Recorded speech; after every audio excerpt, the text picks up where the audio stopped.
let's get into everybody really wants to know. I know you're really here because you want to find out, how does social media affect my bottom line? How do I know about sales? How am I getting ROI?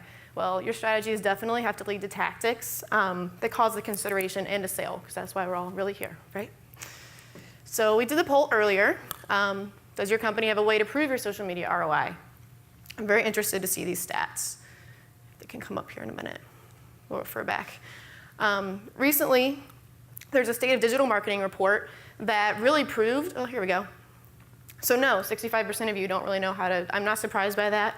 That's why we're up here talking about it. Give me some tips on how to prove ROI. So again, this is digital marketing report done earlier this year. Really, it's up here to prove to you that it can be done. How many of you are a little surprised that B2B, 39% of leads they found are generated from Facebook? I think it's a little surprising. It's not for B2C. Facebook's kind of known well for the B2C space. Number two for LinkedIn, number two for B2B is LinkedIn. Again, not as surprising. But I think this chart really adequately reflects the fact that we do see sales and leads coming from social media. But how? How do we do it? Social intelligence. We need to learn, I know we keep saying learning about our customer, listening, finding out who they are, where to reach them, when to reach them. Just because everyone's on Facebook and Twitter doesn't mean you necessarily need to be there. This is some stats that we do for a client. Basically, how are we integrating all of our stats across the board and actually being able to prove any kind of correlation with sales or spikes in any kind of engagement. So here we have the first chart line is online sales that we get from the client that actually provide that information to us confidentially.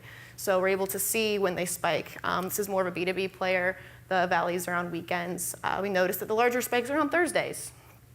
We actually put that on top of Facebook mentions and Twitter mentions. And you can see this correlation starting to happen.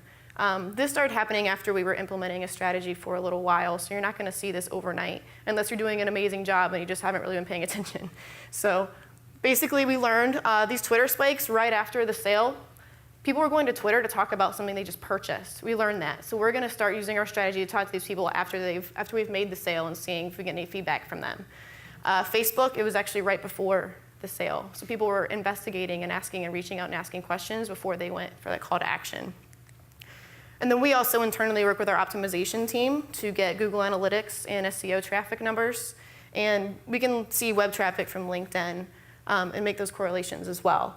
So this is kind of making the correlations, and we're getting a lot better. Google Analytics is getting a lot better with social conversions, making sure you have trackable links, making sure you have distinct calls to action, and being able to track all of that, and just making sure you're getting those sales numbers. Or maybe it's not online sales. You can also overlay in-store sales on the chart, or if you're just trying to get more candidates and recruiting, HR, if that's one of your main goals, overlaying that when you're getting more resumes in. So how do we do this? I know a lot of companies, we're in silos. You have marketing, you have HR, you have your sales team. No one's really talking to each other. So we need to break that down. Everyone needs to start talking. That's really the only way that you're going to start seeing any kind of correlation or success. Because if your marketing team doesn't understand what your sales team is doing, then it's really going to be hard to prove that ROI. So that's kind of the basis of social economics. 2013, the tools are getting smarter. We use a combination of SDL for our mentions. We use Google Analytics. There's a few other things that we're also using. There's no one-size-fits-all quite yet. I hope there is one soon because it would make my life a lot easier, but it will be seen.